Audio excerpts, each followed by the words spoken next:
5, 4, 3, 2, 1. Hello, everybody. I'm Dear Myrtle, your friend in genealogy. Welcome to Mondays with Myrt, where we talk about anything and everything that may have come across our desk in the last week or so since last we met. Now, Hillary's my lead co-host on both the StreamYard and the YouTube side. Go ahead and bring the other panelists up and let's talk for a bit. While she's doing that, I'm going to share my screen and do a little bit of housekeeping so that you can learn a few things about what the heck we do on Mondays.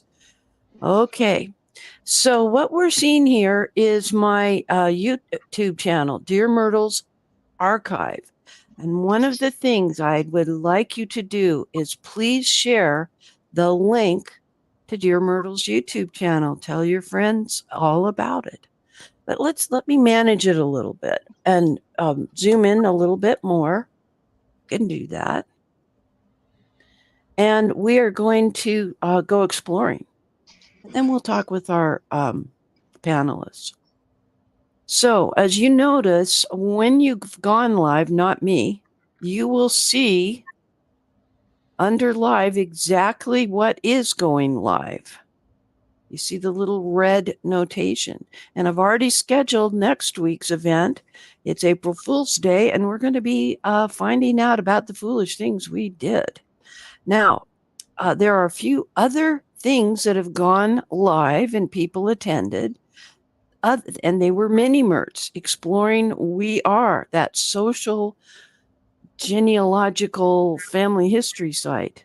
And I also talked about GEDCOM in this particular short subject video. And my reasoning for that is I wanted to create a GEDCOM file to upload to our family's new We Are social family history website. Okay, if you subscribe to a channel, which I recommend you do, you'll get the advice from YouTube automatically if we decide to go live or something like that. Yeah. All right, so let us go ahead and see who's on the panel. And we've got Hillary, our gal in Wales, Randy Seaver, our guy in that foreign country known as California, Steve Fulton, our friend from Canada. Ellen is here, Ellen TT, but I think it's Thompson, and that would take up the whole bottom. She's on her cell phone today, so just shows you how versatile StreamYard can be. Pat Kuhn is our gal in Pennsylvania, and Ursula, finally they let you out of your BCG meeting. We were joking in the green room about how dare they schedule at the same time. Oh, golly. Glad to have you all here.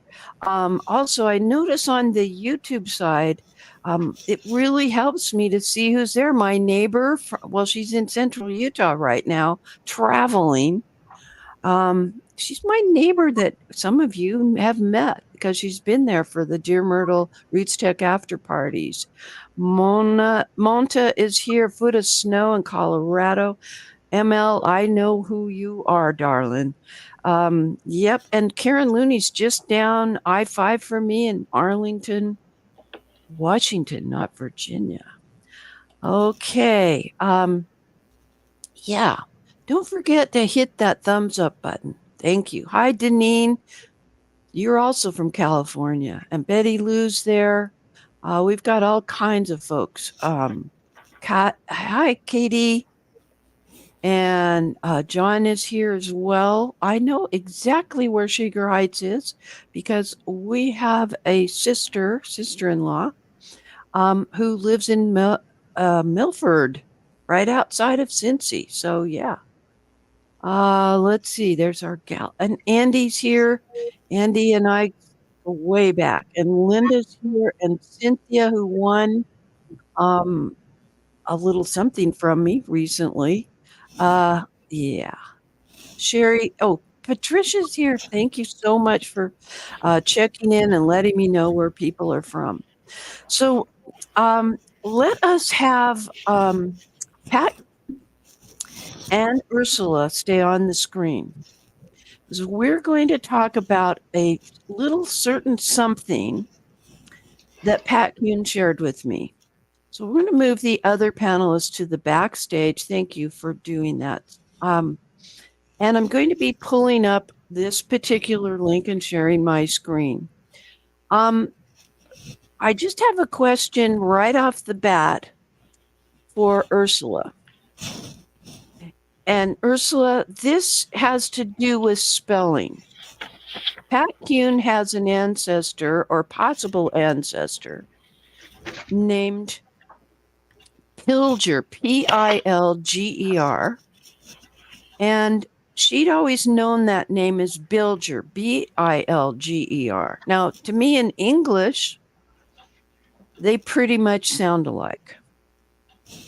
But I want to know if that is true in German. Do the P and the B sound a heck of a lot like? Yes, yes. And we see that especially with names that it gets constantly mixed up. I have an ancestor as well, and his name was Bochin with a B, and he Yes. was spelled Pochin with a P.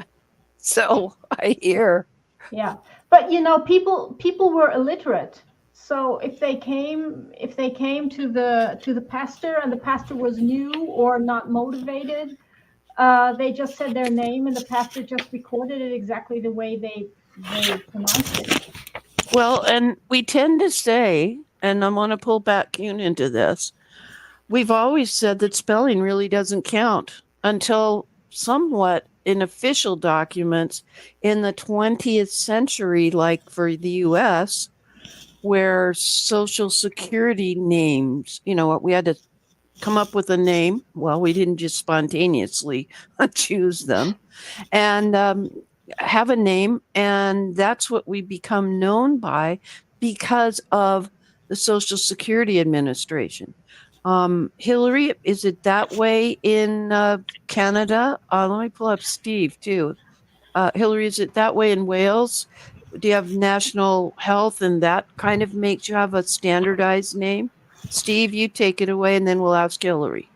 Yeah, we see a lot of that up here in the immigration, and it's just pronunciation. And we've seen a lot of last names change for that. Yep, I get it. So Monique Riley is concurring. She sees the B and the P as being interchangeable in America until we got those sort of four standardized names. Hillary, what about Wales? I think they have fairly standardized names, but you see, it's sort of taken the time to do it. I think it's more people realise now that that they tend to be the same sort of names, but a lot of people don't not keeping to the standard always now. So that makes it challenging in the 21st century. I hear you. Okay, well, thank you, Hillary. All right, so Pat, explain to me why I have John Ludwig Pilger or Bilger up on the screen. This sounded exciting, but we need to do some analysis here. Okay, I had gotten my fourth great grandfather was Henrik van Billiard. Okay. And that was the Americanization of the name. It was actually Bilger, the German. Okay. So I've joked for years because I could never find anything past him. And I kept saying he was hatched. And so yesterday.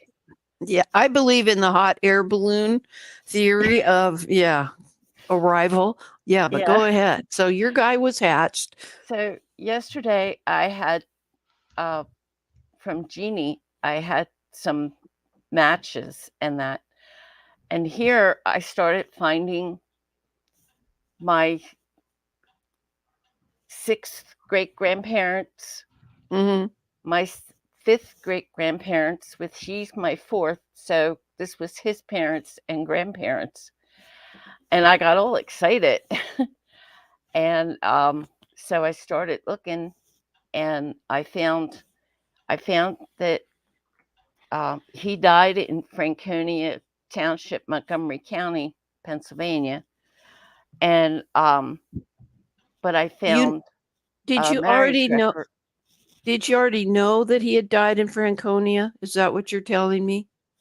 No, I didn't until well, actually, when I was looking the records up in Genie, I found his birth and death, and he was born in Germany, but he died in Pennsylvania.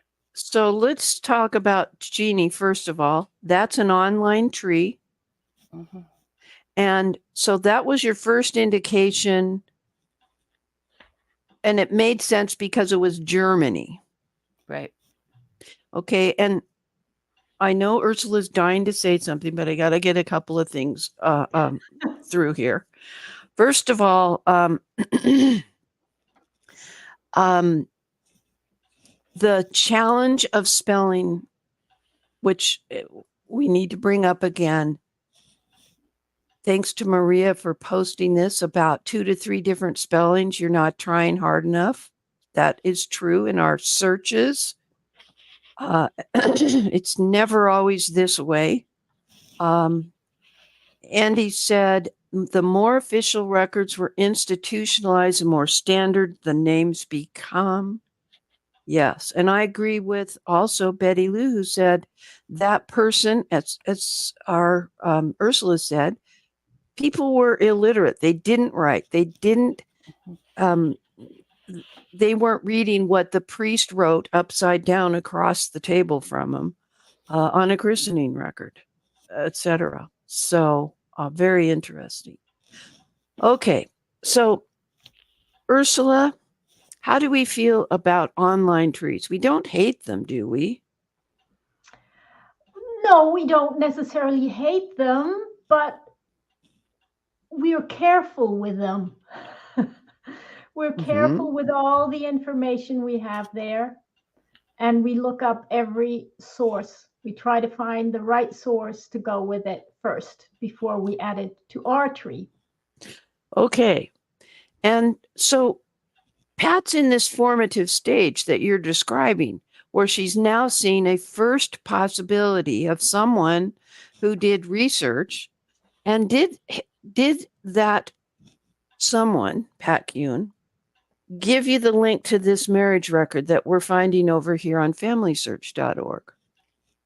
Actually, I found it when I went over into Family Search to see if I could find this guy anything, because Ancestry, I've never seen anything past Henrik or Henry. And Heinrich. Yeah. And it was, as you remember, my German on the other side of the family, that was found in Family Search before it was found in Ancestry. Yes. So we're saying you found the name at Genie, and you went to Family Search because you know they have some Germanic records. And I want to use the term Germanic as opposed to Germany, because you're talking 1709. Well, let's see, when was it? 1754 was a marriage event, theoretically. So that's when there were all those little teeny principalities. Is that the right term, Ursula? Little Germanic principalities. Yes. It wasn't Germany as we know it with the boundaries we have now. So, okay. Right. All right. So you came here, and this is what's at about this point, you got pretty excited. Yeah. Because you already knew your people were in Montgomery County, Pennsylvania. And somewhere they said John was where John and his wife, Mary Magdalena, were, gosh, there's a surname even. Anyway, I went to this page and I was pretty excited, but there is this image not available. And the fact that the collection is called Pennsylvania Marriages. Now, if you were to enter the data in your genealogy software now, we haven't done reasonably exhaustive research, have we? No. We're pretty excited about it, but let's find out more about the collection itself, which Family Search is usually pretty good about doing that. It tells us it's a name index to marriage records from the state of Pennsylvania. Okay. Microfilm copies are available at the Family History Library and Family History Centers. Due to privacy laws, recent records may not be displayed. Well, that made me Oh, that was okay if we're dealing with the marriage in 1940, but yours is not. It's in the 1700s. Right. Okay. If you were to put this in your genealogy software as not yet proved, which you can specify disproved over in Roots Magic, for instance, you could use this citation. However, I don't like this part of it says based upon data collected by the Genealogical Society of Utah. It doesn't say that they got it from the state of Pennsylvania. Right. So the citation's a little bit of a mess. All right. And let's talk a little bit more about this. It's coming up. Let it load. Okay. So and what it's doing is taking us to the wiki, the Family Search Research Wiki. That's part of the URL at the top. And this then panicked me when I saw this term, legacy collection. We're not talking about legacy family tree genealogy management software that sits on your computer. We're talking about a label that Family Search puts on some of their records, and it says it's a partial index. It was originally assembled in April 2020. No additional records will be added, and no corrections will be made. Known issues are it goes on and on, but it says it is strongly recommended you verify any information you find with original records. So, Ursula, if we are looking back here at this is not the original. It's a human being or AI transcribing. Hillary makes a comment.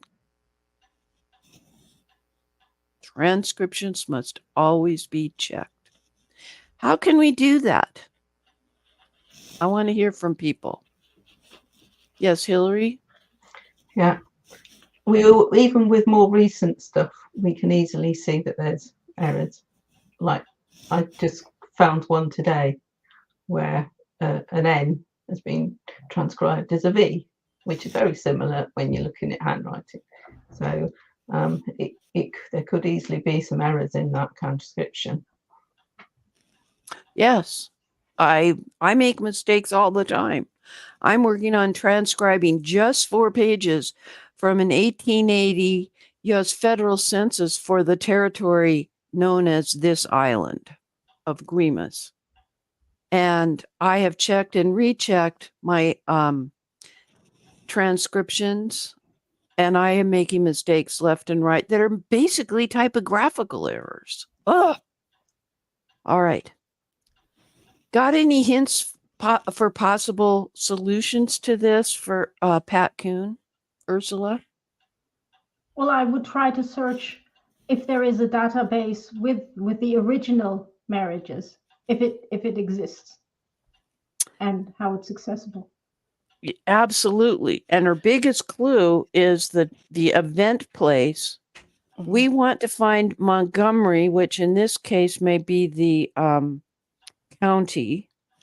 I'm sure that it was Philadelphia, because that was what I always found to try to find a birthplace for Henry, and it would say that he was born in Philadelphia, because at one time back in the 1700s, I'm sure, Philadelphia County consumed a lot of what's now, because like Montgomery County is a northeast suburb of Philadelphia.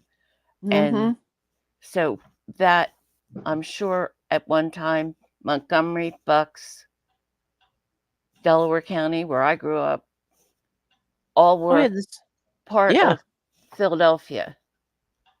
So it's So- 55.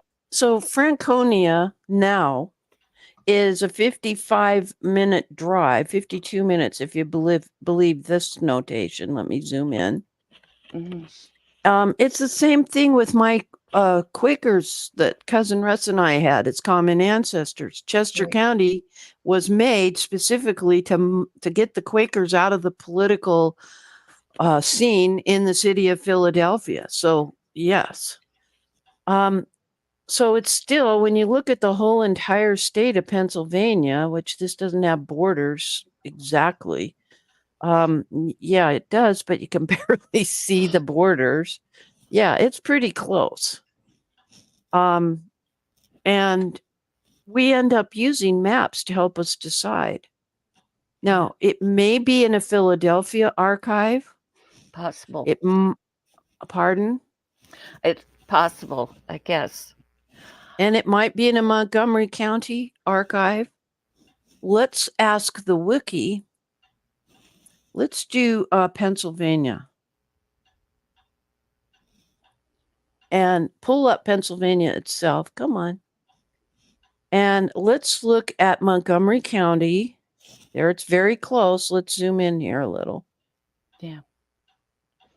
Let's see when Montgomery County was created. Guide to, okay, I went to Philadelphia County and I meant Montgomery. Okay. September 10th, 1784. And our document was October. Wow, you're going to be at the beginning of the marriage book, hopefully. 1754. Oh, okay. The event date was 54? 1754. Oh, excuse me. I'm sorry. You're right. It takes a village. All right. So this happens in real life where people forget that third number. Like I just made a mistake. It also happens that people remember where the person was when they died, and it's in Montgomery County, not realizing that the governmental jurisdiction changed over time. And in your case, you are probably going to be looking for it in Philadelphia. Yeah. So let's go to Pennsylvania again, because I don't think there were, and let's look at vital records, because I doubt it's there. I think it's going to be in a church record. So public vital records of birth are in the 1800s. Right. This And I even then, it's hard to find. Yeah. So now you've got to figure out, are they Lutheran? What are they? According to this, I mean, they're buried in the Lutheran cemetery. And I'm pretty sure that they were Lutherans. My grandmother became Catholic when she married my grandfather. But I think that the Van Billiard family is Lutheran. Okay. So Randy is just now sharing this link privately. Let me go share it publicly.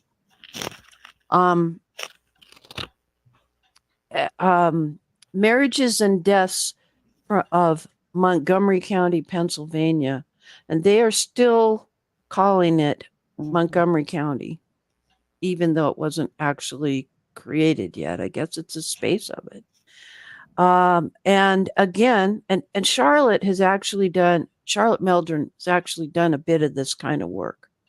Let's see if it's available someplace other than the Family History Library. Accept all cookies. Oh, I have it at the Seattle Public Library. You want me to hop on down there for you, Pat? Yeah. Sacramento. There's Family Search. Gee whiz.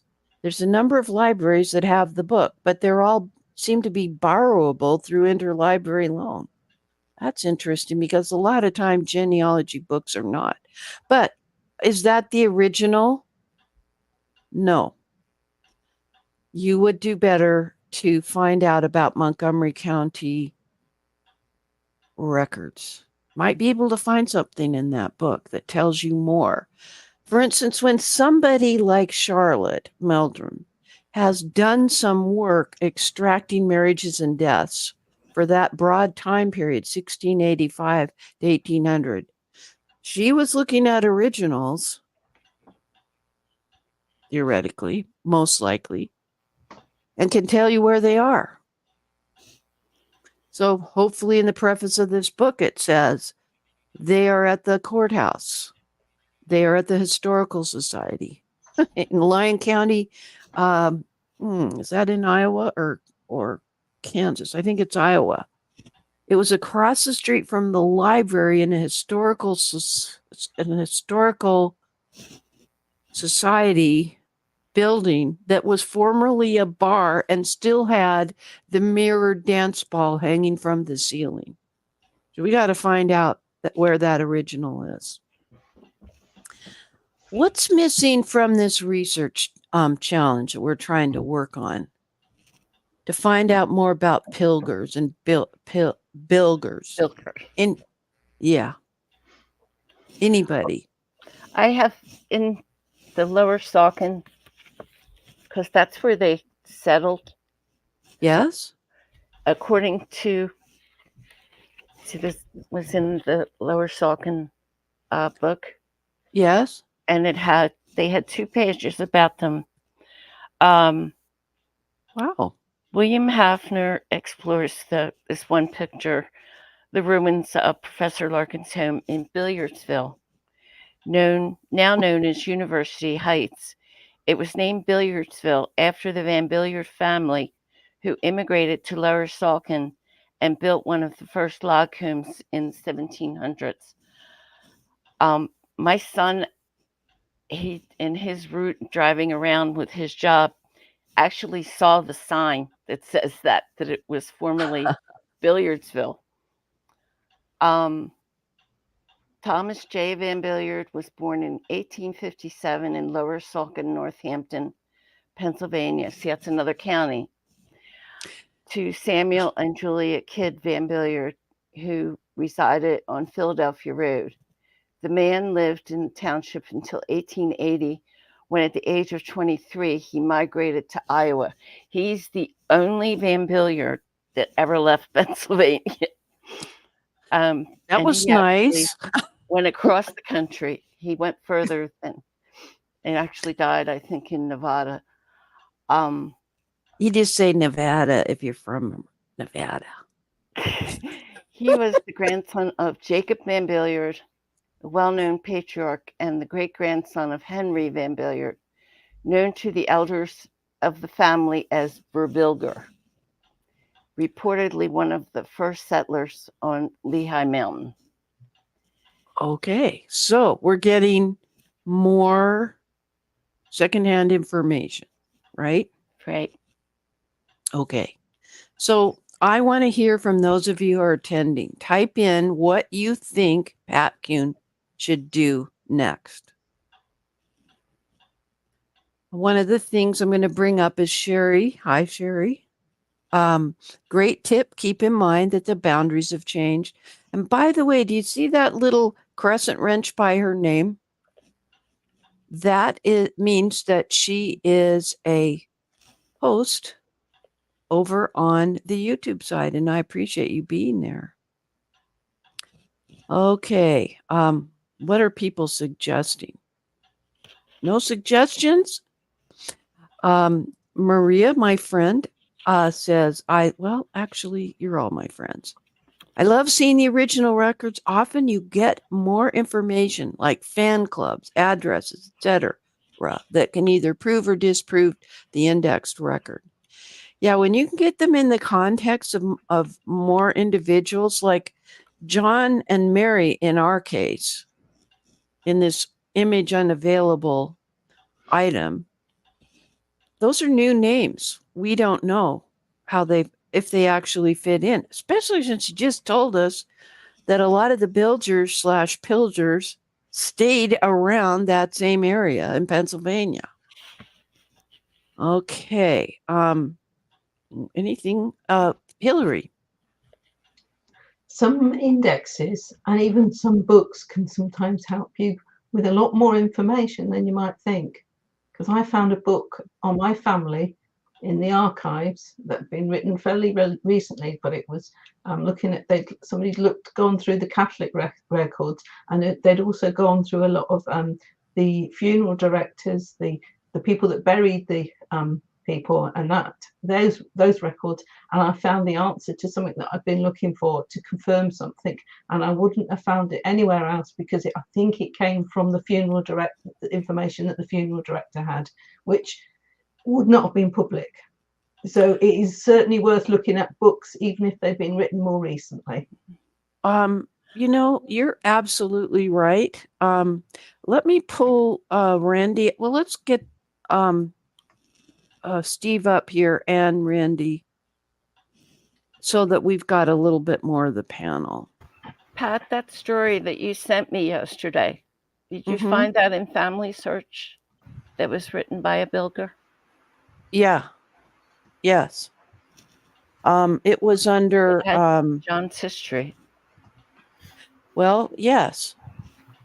The when I just kept clicking around, finding out more about an individual and who he was, for the exact same reason that Hillary's mentioning. Any little tidbit of a clue could help. All right, I'm going to ask the whole panel here today. What's your advice? Now, Randy, you had one. I have two now. Okay. Yeah. First, does Montgomery County have a historical society that might know where records are? Yeah. Second, do you know what church they were married in? You're talking about New Franconia, right? So is there a German church there? And if you know the church, can you visit them to see the records? Yeah. Or are the records in a church archive somewhere else? I'm hearing you on this. Let me pull up my screen share here. His vitals, it says that he died in Franconia Township, Montgomery County. And I know I already found too that he is buried in the where did I find that? I know I was writing things. I was just so excited I couldn't believe what I was finding. I know. Okay, this is wasn't hatched.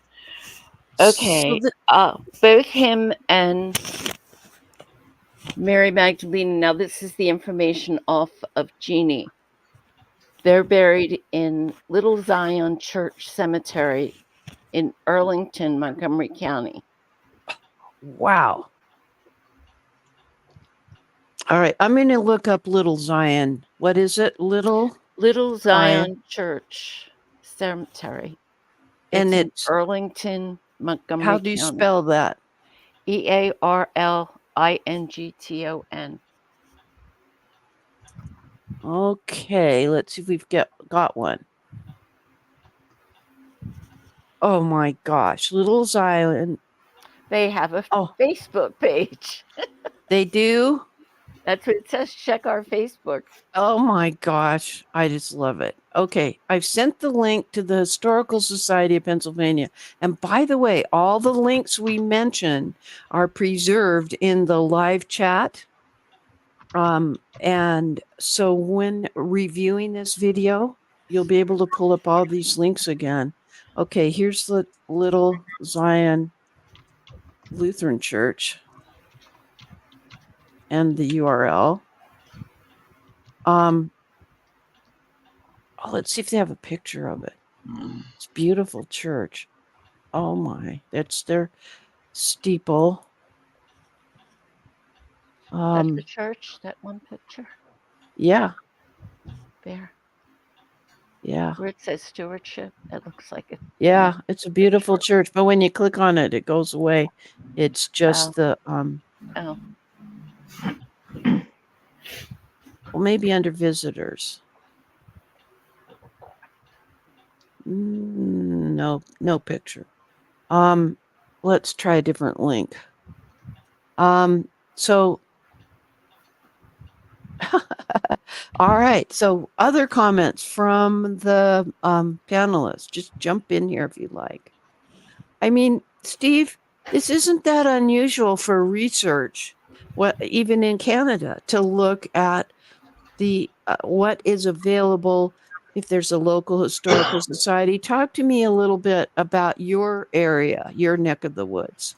Yeah, absolutely. I agree with Randy. We've got to, sometimes you've got to get out of the main databases and get down to the boots on the ground. Knock on a few doors. That's how we do it here in Niagara. Go to the local church, try to find the local historical society, and even to go a little deeper, there are some databases and websites in our area that they don't belong to the historical society, but they have an interest in it, so they developed a web page. So some real finite research and digging needs to be done at the local level. Wow. And talk about local level. This is a beautiful, tiny old church. mm. Here it is from the street. And all these came in. There's the cemetery. There's the cemetery. All right, now I have the cemetery up on Find a Grave. What was the name of the person you just mentioned that was buried there? I'll pull it up.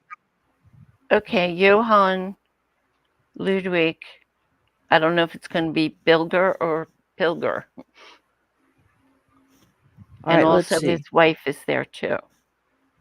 All right, didn't like Bilger. Let's try Pilger. Didn't like that.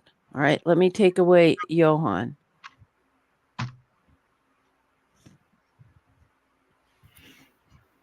Search this cemetery. No matches. I don't know what percentage of them are. There's 1,400 memorials. Yeah, how many are maybe the older ones they don't. You never know. Yeah, All right, how you're going long to be has the church been in existence? That particular church. We assume we've got the same church. good point. Yeah, very good point. Boy, that is a pretty good sized cemetery. I was expecting it to be really tiny. Yeah. That's another reason to get to know the people at the local genealogy or historical society. And because they know, oh, yeah, this has been renamed or whatever, or they moved all the graves because they're going to, the Tennessee Valley Well, they Authority's put that taken parking over. lot in. That may have been. Yeah, it's just, you never know. Because I know even in the Catholic cemeteries, we have where graves were moved in Philadelphia out to other, like Holy Cross Cemetery, where a lot of my family is. There's sections that they were relocated from a Philadelphia cemetery. Yeah. Sherry says, find a grave depends on someone having created a memorial. That's true. And Joy says, I often call the cemetery office. Some may be listed, have a marker, but are buried there. Yeah, I think that's going to be the next thing I do is call that. All right, I'll get the information for you. Katie says there may have been an earlier cemetery. What is this? Oh, yeah. Randy didn't see any Little Zion records in the Family Search catalog. Man, yeah. like Randy says, the beauty of going to a local historical society is they have experts that know. And, you know, a lot of people, make requests, but you're pretty close. Well, you're sort of in the middle of the state, aren't you? Closer Yeah, to the state I'm north capital, of though? Harrisburg. Yeah, Yeah, it's right. that's quite a. It's probably about 2.5, 3 hours to get there. Yeah. People don't realize how big a state Pennsylvania is. All right. I'm giving you the telephone number. Mhm.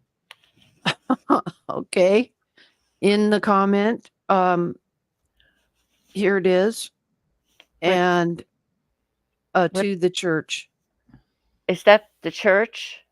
Yep. Okay. Excellent. Okay. And the Historical Society, not sure where that is. Let's go to Montgomery County at Family Search, and I'll show you another way other than Google. Let's to find historical societies, etc. Where are the counties? Oh, I'm on Pennsylvania Vital Records. That's why. Okay, we're going to go to Montgomery County, and here's the courthouse, Register of Wills. Now, nobody's mentioned wills. And I think that is important because if you're going to do reasonably exhaustive research, you're going to find out who all the people by Pilger or Bilger actually live. And you're going to create like a chart, butcher paper if necessary, on the dining room table of who all these people are and how they're connected. Sometimes it's the great grandpa who had the money and the property who you trace down through that sometimes. Dr. Thomas W. Jones, the author of Mastering Genealogical Proof, says that he sometimes will search 150 years totally for evidence of family relationships. Clerk of the court has birth records. Now that's interesting. That's late. Wills. Office here was responsible for, I mean, it's completely different here in Washington State as to who keeps what. Yeah. Each state has, you know, their own rules for a lot of things. Yep. It's governed by the state legislature, Yeah. enforced by the courts, etc. Yeah. Populated places there. But anyway, at the top is where I want to find resources for archives and libraries, but right now I'm just seeing the courthouse.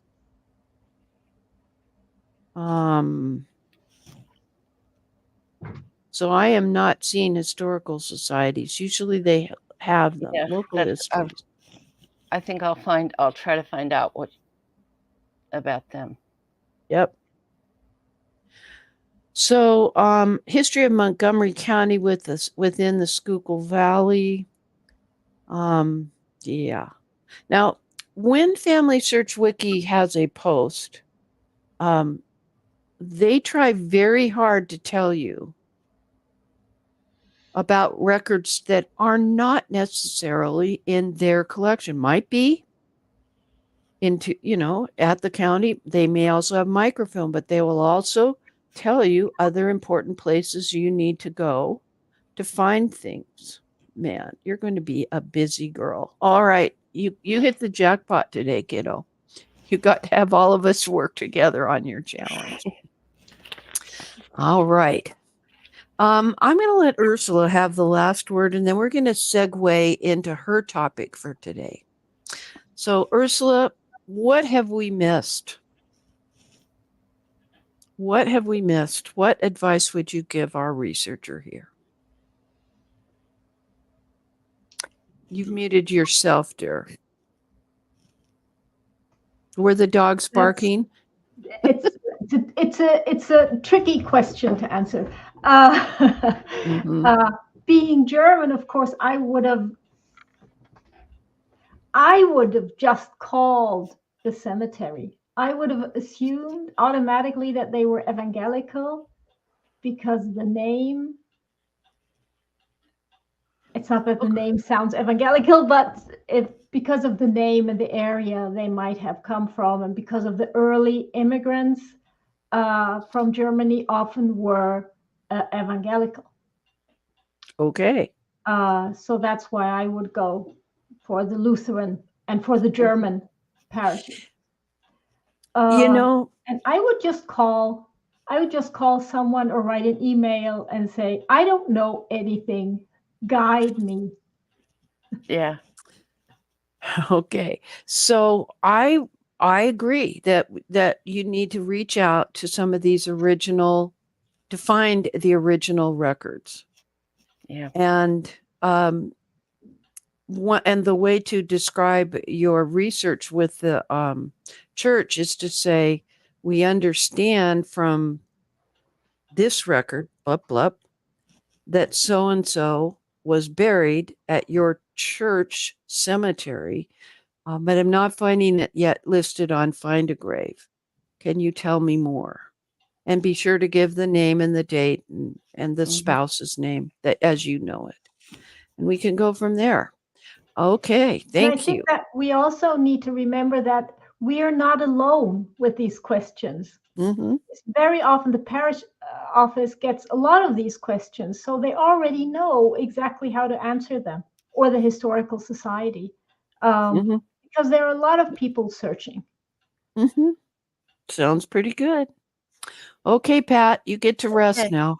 Thank you. Okay. I love these kind of in-depth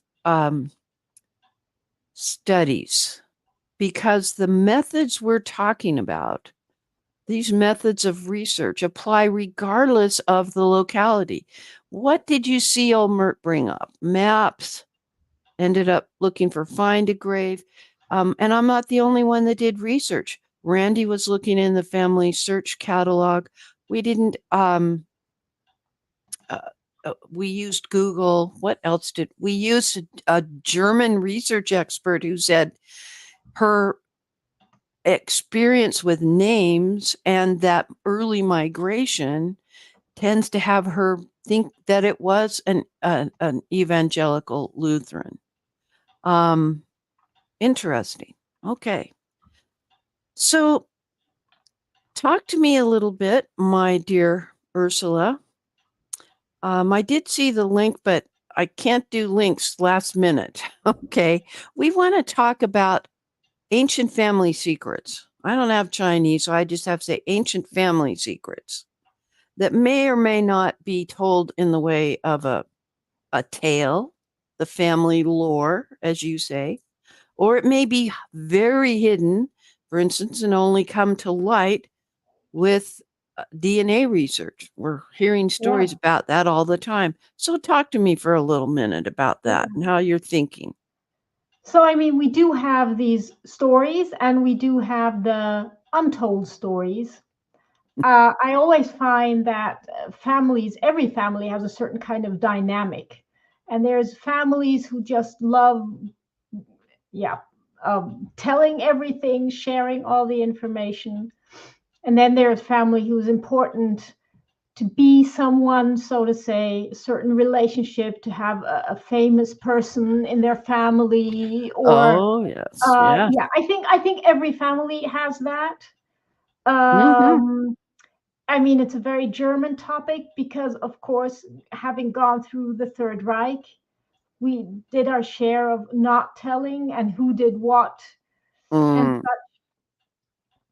But even if we go even earlier to that, I mean, every family has their story, and Mhm. sometimes it's just something that somebody just made up, or it's a To cover up, misunderstanding, to, I believe.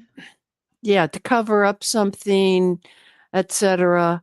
Um, Exactly, and it's sometimes seems to be an urge to be someone. To you be know, better than we are. yeah, and it's also about um yeah, morals and how you see yourself, and that moves through the years and from generation to generation, and it gets wild. And I remember my father always saying that we were direct descendants from Paul Gerhardt. I don't know if you know him, from a songbook. He's a theologist. And so every all over the world, every evangelical and I think even Catholic songbooks have songs written by him. So being a descendant of Paul Gerhardt, that's something you want to be, you know. Yeah. And I thought that I'll just take a look at it. And actually, Paul Gerhardt had a lot of children. Most of them died, and the only surviving son died childless. The end. Mhm. So So it's that's not what. But possible. yeah, but I can tell you, my great grandfather was Paul Gerhardt, just not the Paul Gerhardt. Mhm. I So know. there goes that. Well, I can say that my cousin is Gary Player. Now, Gary Player happens to be a very famous golf player. Um, did the pro circuit, is known worldwide, but my Gary Player is younger than I am, and did not play golf that I know of. He was my cousin. So, yeah, there's truth to it. And if somebody only glances in a printed family history that I did, and I happen to mention an anecdote of something I did in my childhood with Gary Player, my grandchildren or great grandchildren are going to say, "Oh, she was that age." No, he was a different generation from me, and that's how truth gets twisted innocently, even. Yeah, I believe that most people who just repeat this or who identify with this kind of story uh, truly believe it, because if grandma said that, and Yeah. she's an honest person, she's trustworthy, so why would she say something that isn't true? I get it. Andy, my friend, says that his connection to the British royal family turned out to be to the laundress who worked in the palace for King George II. Well, at least Um, he did work in the royal court. I mean, yeah, yeah, yeah. I mean, there's a lot of stories out there with people claiming that they did, especially the Hmm. Prussian court was obviously the place you wanted your ancestors to work I, for some reason. for some reason. All right. What I'd like to do is have the panelists raise their hands if they'd like to come up on the panel to discuss this next part of this. And that is called, I'm labeling it, do we tell the truth or not? And then Hillary will bring you up on the panel. Ellen, who's on her phone, says sometimes there is a grain of truth, but just a grain of salt, which is extremely tiny. Yeah, I get that. Um, yeah, and Ellen is saying, um, no, it's Sherry, our gal over on the YouTube side. The ancestor came over on the Mayflower, except that some of you actually do have ancestors who came over on the Mayflower. Yeah, I'm 2 generations removed from proving to the Mayflower. I'm never going to get there from here. Okay, so Hillary, you've joined us. What about telling the story? Do we? Um, we need to make sure that we pass the information on and pass it on correctly. Too often you hear a rumour. I mean, I've been very fortunate. Pretty much everything that my aunt told me had some grain of truth in it. And some of it was not immediately how expected, but I found things like a child that had died young and things like that. So we need to make sure that we document these things when we do find them, so that we can pass them on properly to other people. Because you find things, and I think it's worse trying when you've got things that you know about the family, but they're about people that are alive still. When you can't, when you have to think twice about what you're going to say to a particular person, so that you don't cause a problem to somebody. Yes. Mm. It has to do with, are they still living? Are the people that could be deeply affected by it still living? Randy, do you want to jump in here? Yeah. My father's sisters swore, he had 4 that I knew well. Mm-hmm. Each of them took me aside and said, "You know, your father had a girlfriend, and we think she had a baby." So, and that's why he went to California in 1940. But his brother said it wasn't true. You know, is he covering up? You know, for his brother? Don't know. But there are stories like that out there. Yeah, but DNA might tell. That was Mhm. actually the main reason why I tested. Germans aren't so much into DNA testing. Mhm. So I tested because I thought, who knows, maybe I have a relative looking for me or for my family. Maybe there is an illegitimate child, so there are rumors in my family as well.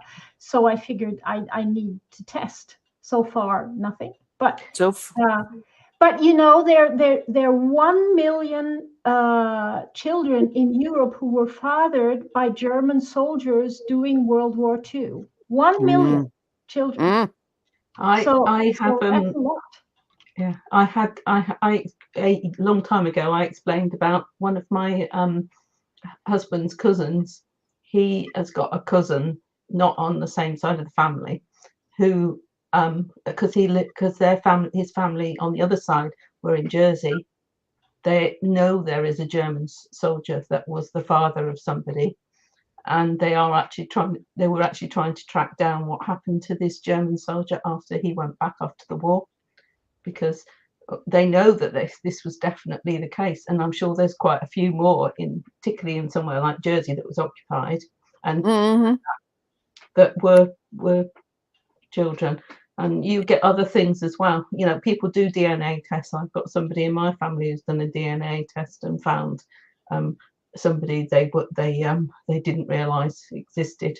So it does happen. Not realizing they existed, it's something Louis Kessler's noting. The DNA discovered an unknown son and granddaughter of his uncle that he had unknowingly before he was married. And I think Maria brings up a good point that truth can be relative depending on customs and laws and culture, and people fudge to comply. We're going to send Susie to live with Aunt so-and-so who is ill, and she comes back, and there was a baby that was left behind up for adoption or something like that. It's all to look good. I knew of a woman who had a child with Down syndrome. She had that child in her late 40s, which we now know Down syndrome can occur. Well, it can occur anytime, but more frequently with mothers who are delivering in their 40s, very close to the end of their fertility. But in the 30s, when this Down syndrome gentleman was born, it was thought that it meant you'd had an abortion. And that's what caused your future children to have this genetic phenomenon, and not related at all. So they kept the kid upstairs in the attic of their very big home in Bradenton, Florida. What a thing. What a thing. Randy, you haven't found any half-sibling DNA matches after all these years? Nope. Oh. Well, I'd love to have you for my brother or half-brother. I have to settle for being your cousin. Anyway, I love that. Sherry says there's a segment of Finding Your Roots that confirmed a German soldier ancestor relationship from World War One. Okay, Katie, go ahead. Yeah, it is. And it's something that we're starting to talk about now. I think people weren't really aware of all this. Yep. Katie's saying she didn't know she was a ninth cousin to DeWitt Clinton, the governor of New York, and that she has two Mayflower passenger ancestors. You know, Katie, some of the things we discover by doing research are wonderful. I never knew and had that I had ancestors that fought in the U.S. Civil War. So when we talked about it in school, it was just a war. Didn't think about the U.S. Civil War as anything personal. And in fact, we went on a school field trip and a family field trip to Gettysburg, not knowing that I had an ancestor that fought there.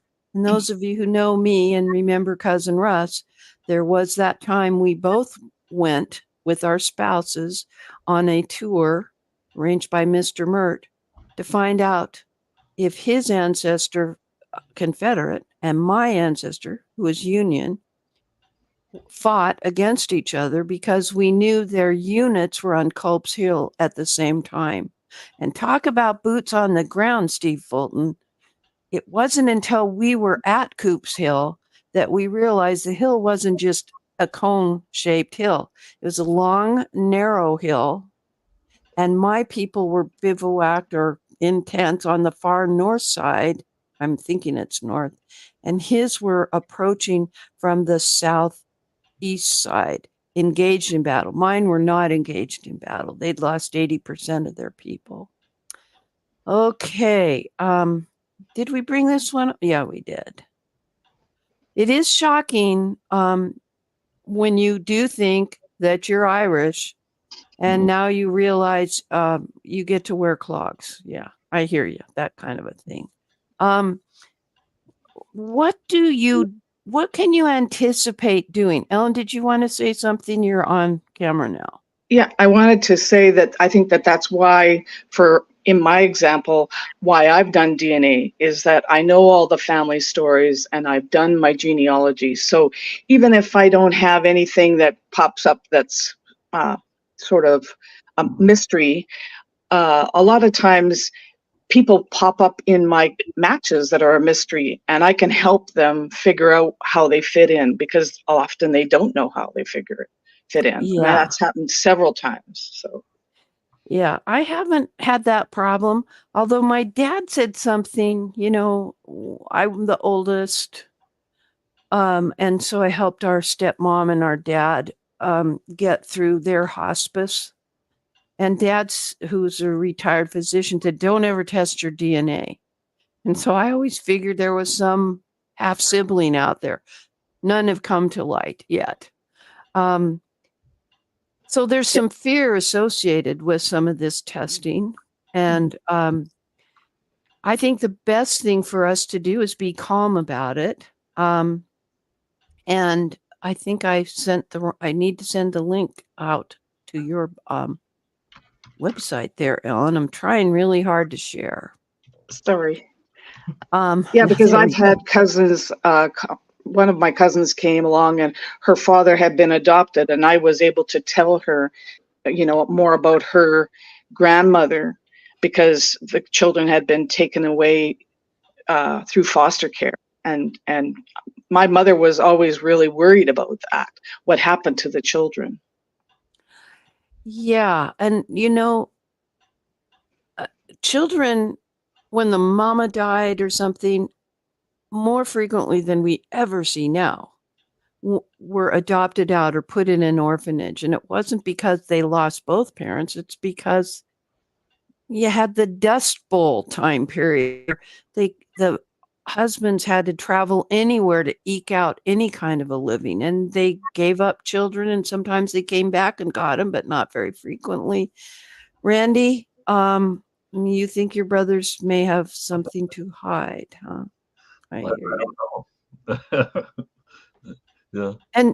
And Louis expresses something. He was very worried before he took his first test that he might find his dad wasn't his dad. Yeah.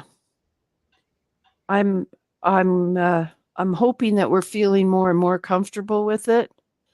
You know, a family used to be defined as a father and a mother and a, you know, 2 or 3 kids, a white picket fence, and a car in the driveway.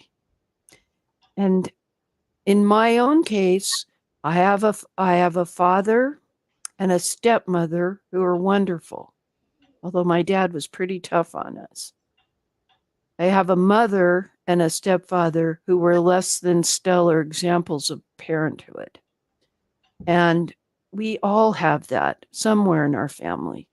Genealogists need to look at things objectively, no prejudice, don't worry, just go for it. PJ, Betty is saying, my mother said, go ahead and do DNA. There are no secrets. And she hasn't found any yet. You know, I always think that if we're not talking about these things, or if we're making things up, or at least following something, trying to be the person that we might not be, we lose a lot, because we're so focused on that we miss all the wonderful stories around it. You know, if I so focus on being of noble descent, I stopped looking at the people, who the people really were. I mean, all the wonderful women, so hardworking and giving birth and getting up the next day, going back on the field to farm, and all, you know, all these stories you don't see anymore because you're noble, which you might not be, I and all know. the people you miss, because you're not looking into that as well. And that's Well, what it's the loss that I find much so saddening, really. yes, the concept of family could be you're raised in, you know, by your grandmother, or you have a very influential aunt. We say aunt, but I like the way that people say aunt. It sounds more respectful. But that's just me. That's my prejudice, I guess. Yeah, let me pull some of these comments up. Louis said in Manitoba, they have just had their 3rd case of children mixed at birth and raised by the wrong parents. But those parents hopefully loved that child as their own. I think that the foster parents or the step parents can be marvelous people. Amazing. Let's see. Sherry says, my dad was the first to test because he was fascinated with science. Kathleen says, my dad was one of 6 brothers, all of whom served in the military during World War II in Korea, and she's found lots of secrets. Interesting. So Katie has a birthmark and a pair of weed toes that have come down through her father's side of the family. So some of it's undeniable. And then you got people like me.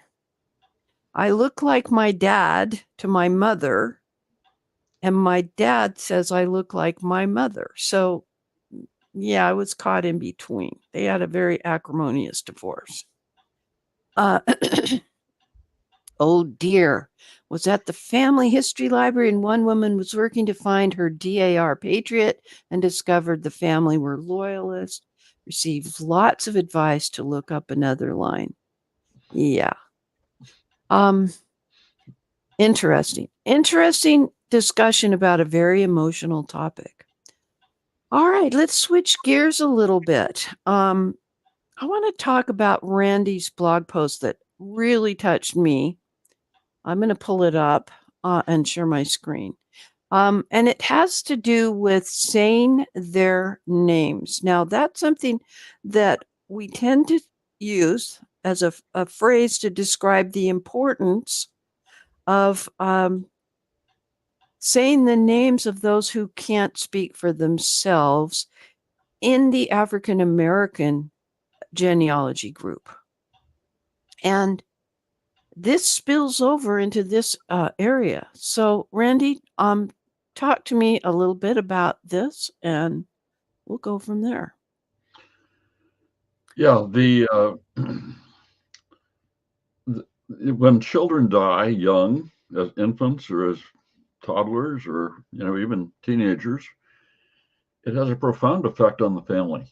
I mean, just profound. And I've been lucky. That hasn't happened in my families yet. But I realized some time ago, after doing 552 ancestors biographies, genealogical sketches, really, not biographies, because I know nothing about their lives, really, other than what I find in records, that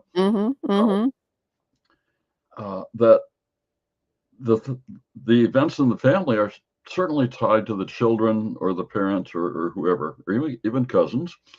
And consequently, their lives made a difference and changed the lives of their parents and their siblings. So we're focusing on Anne right now in your post, who lived a short time. 1851 to 1853. And as the third child, so Thomas and James and then Anne, and they were all born down through Elizabeth, were born in England, in Wiltshire, in Hilperton, a little town of Hilperton, I call it. And she's the first girl in the family. And it's interesting that I'm surmising here, the next girl, Louise, the next kid, never married. And perhaps she was spoiled significantly or protected, to try to avoid whatever happened to Anne. We have no idea what happened to Anne. There's no things like that. There is a burial record. There is a baptism record. And so consequently, I'm doing these 52 relatives to get the siblings, at least, of my ancestors, and try and piece families together and see what influenced them over their lives. So I've done, this is the 15th one I've done in the last couple of months. Do one a week, usually on a Friday. And so this was a short one because she didn't live very long. So I found the records in the parish records in England. There are civil registration records, and I haven't looked for those. I haven't sent away for them because this tells me, I think, everything I need to know except for her birth date. So she baptized November 16th, 1851. Her parents are James and Hannah Richmond. They live in Hilperton Marsh, which is north of the village of Hilperton and its parish church. And this is recorded in the Staverton Parish Church, which is actually closer to Hilperton Marsh than Hilperton is. And James was a laborer. He worked on the Avon and Kennet Canal as a coal worker. So I'm not sure if they obtained the coal nearby and put it on the boats to go upstream or downstream on the canal, or if he was working boats that brought coal into the town and took it off. I don't know. So it is important to say their name. Let's pull this next item up. What is this? Oh, this is more. This is the burial record on April 27th, 1853. Anne Richmond of Hilperton Marsh, age 2. It's got to be her, right? Heartbreaking. Yeah. So what I've been doing is every time I write one of these, and I fall behind a couple of weeks sometimes, is I copy and paste the information that's in my post, the narrative and the sources, and copy them into the life sketch on Family Search Family Tree. So she was your great grandaunt, the sister of your great grandfather on your dad's side, one of the great grandfathers. Yeah.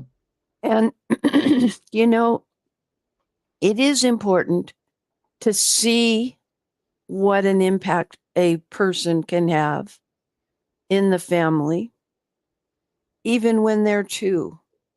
There's someone here who mentioned that she lost her cousin when she was 10 and the cousin was 16. That really has an impact on a child. We expect old people to pass away, our grandparents, our great grandparents. Yeah. But it doesn't, that we hardly ever talk about this. Hillary is saying, I've been improving profiles for the children who died young on WikiTree. Some families had several others and did not, and others were lucky not to have any children who died young. It changes us all. You've got your own fan club out there. Ellen was saying you're probably the busiest genealogist she knows, and Louis is seconding that opinion. I love it. Oh, I love it. Keeps me young. Yep. Well, it keeps you off the streets at night too. So I brought this up not only because we're talking about the emotional impact we have, we are encountering as researchers when we find these sad things, and also because it's interesting that you're working on the siblings of your direct ancestors. And I have to tell you, that's a brilliant idea because in my case, I had the family Bible come down through my great grandmother, my grandmother, my dad, and now it's in my possession. And I don't connect directly with too many people, but when people contact me, it's because they come from one of the other children of that older generation or the one before that.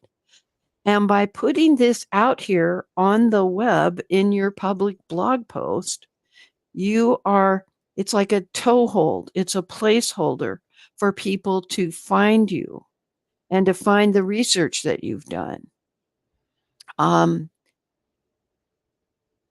Let's see. Hillary says it's so important to find out what happened to all of the siblings. And Katie says her father had a sister who just disappeared, but we don't know why.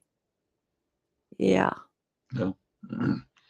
Anyway, good going. Good idea. And the 52 ancestors are your direct ancestor people, fathers and mothers going back through the generations, and now you're working on the other children. Did you notice that I'm using the evidence explained version Yes. for source citations? It looks pretty good. Trying. Yeah. Yeah. It looks pretty what good. I really like it's a short circuit to the actual record, when you put the URL in for the for the record image. For the record, yeah. Whereas that takes you right to it. Yeah, and then we can see it in the context of that whole record set. Of course, I have to sign in, but yeah. Let's sign in. It should bring us right up. Okay, it's still telling me I need to. All right, I'm logged in, but you get the point, guys. Okay. Yeah, we didn't used to put the entire URL. Yeah. And we're assuming that's going to be a persistent URL, but we're also assuming that if it becomes, if that is returning a 404 error because the website has changed where they put those images, at least we're all getting smart enough to just do the part of ancestry.com and then look for a record set called Wiltshire Church of England Births and Burials 1813 through 1922. Now, I know that Dear Myrtle wants to focus on beginning genealogy concepts, and I don't mean to be elitist if I say, if you can't get there from here, just use the root, ancestry.com. And I'm assuming you know how to do it. It took me a while to figure out how to do that, Randy. And it's because of people like you and Cousin Russ and other people that we all teach each other how to use this technology better. Thank you. All right. Let's pull Ursula up one more time because she asked a very interesting question last week. And so I'm going to give her some thoughts before we go. So I'm sharing my screen still, I believe. Mac Family Tree is one of several genealogy management programs that can reside on your computer to keep track of your genealogy. And this is where you need to have your main really good tree. Here's what Roots Magic has a version. These are the Mac versions that are available. Let me zoom in here. Reunion used to be the only. Let me pull up Leicester Pro. And can you send these links from the can you send these links out, please, Hillary, from the Google Sheet? Oh, here we are. Reunion for Macintosh. Reunion used to be the only ball game. Now we're seeing Family Tree Maker has a version, but it's not the new one. It's the 2019 version. They're supposedly coming out with a version for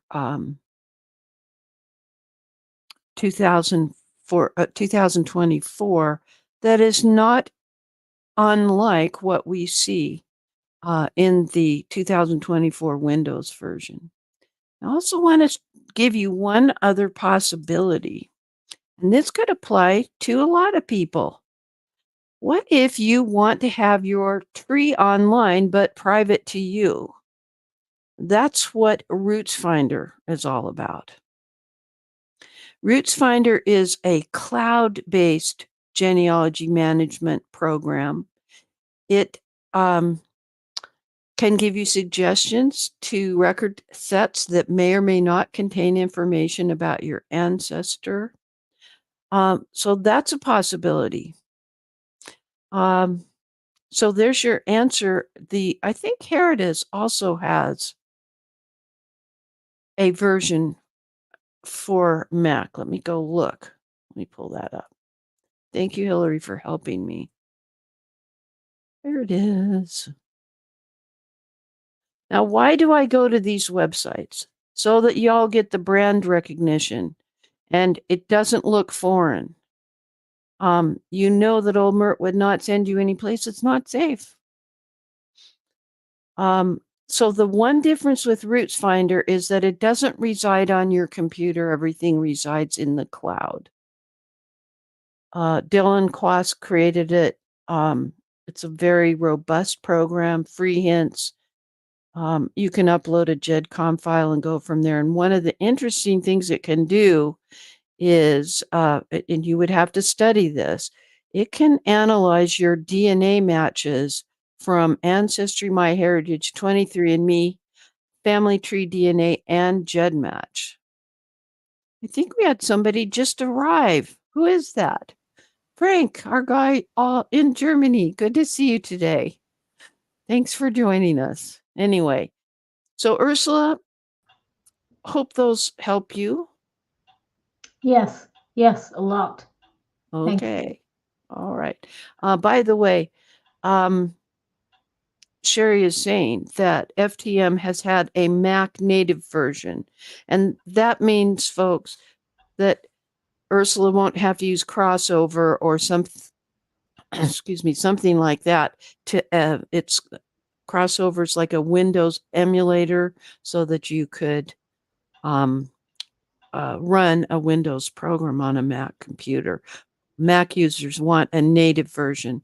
And all of the programs that I showed you are native.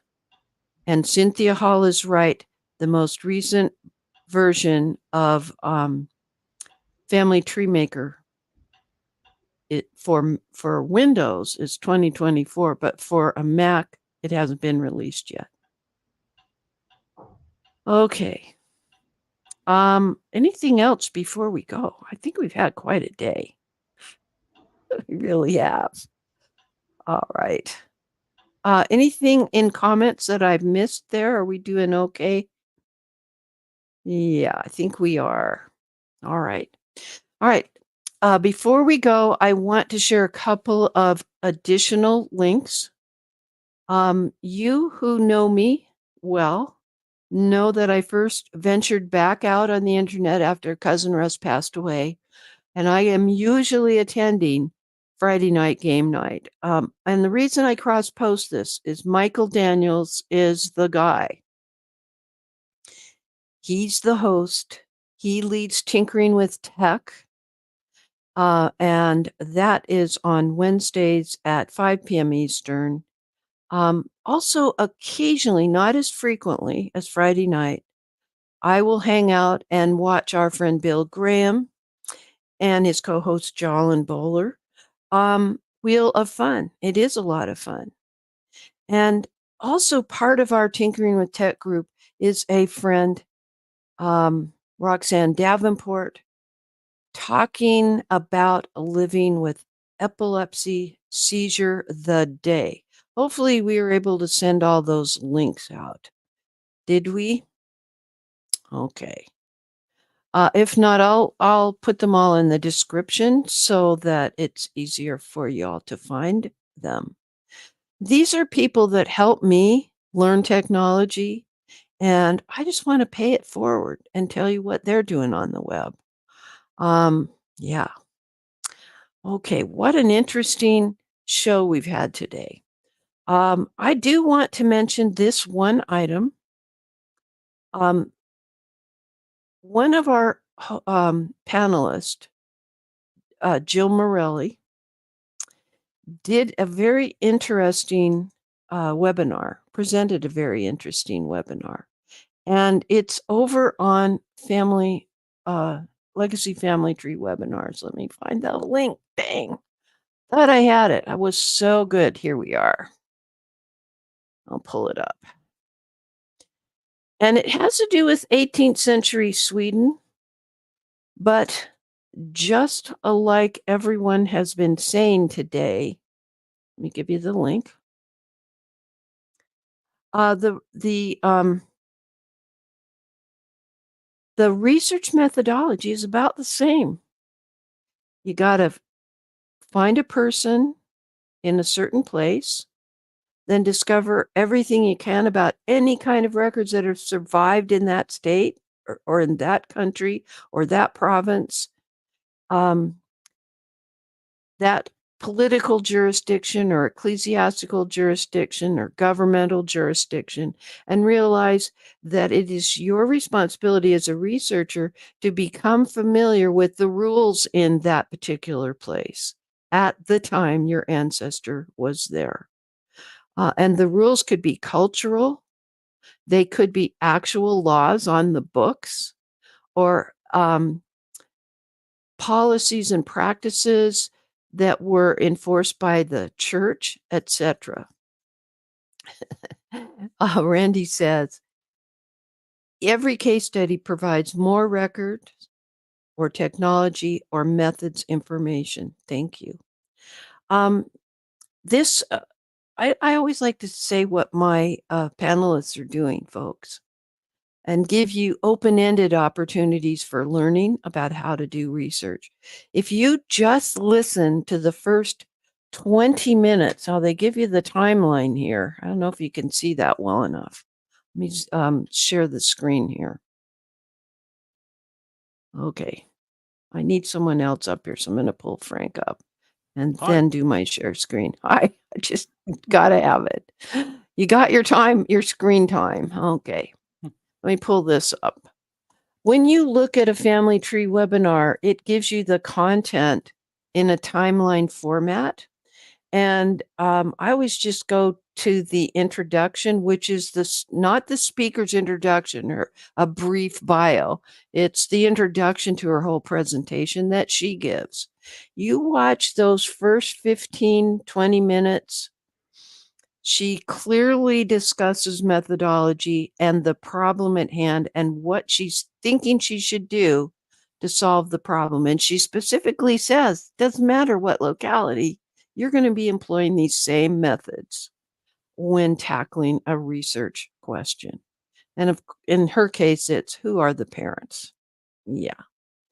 And folks, I do ask you if you would not mind, please subscribe to this channel. It helps give me additional options in the world of YouTube. And I'm really thrilled at how many of you have subscribed. We're almost hitting 800 on this new channel. The other thing I'm thrilled about streaming to YouTube is an unlimited number can visit, and it's immediately available as soon as I click the end streaming button. You'll be able to watch it, rewind, pause, do something else, try out the things we've been talking about. Try the Family Search Wiki just to get oriented to a new place to do research. Anything else before we go? We're good. Oh, yeah, Frank. Thank you, Frank. Please like the video. It pushes it up for the YouTube algorithm. Yep, it gives me more permissions, more resources on the YouTube side. But I'm very happy with what we have. Nothing left to say, but I'm Dear Myrtle, your friend in genealogy. Happy family tree climbing, everybody. That's a wrap.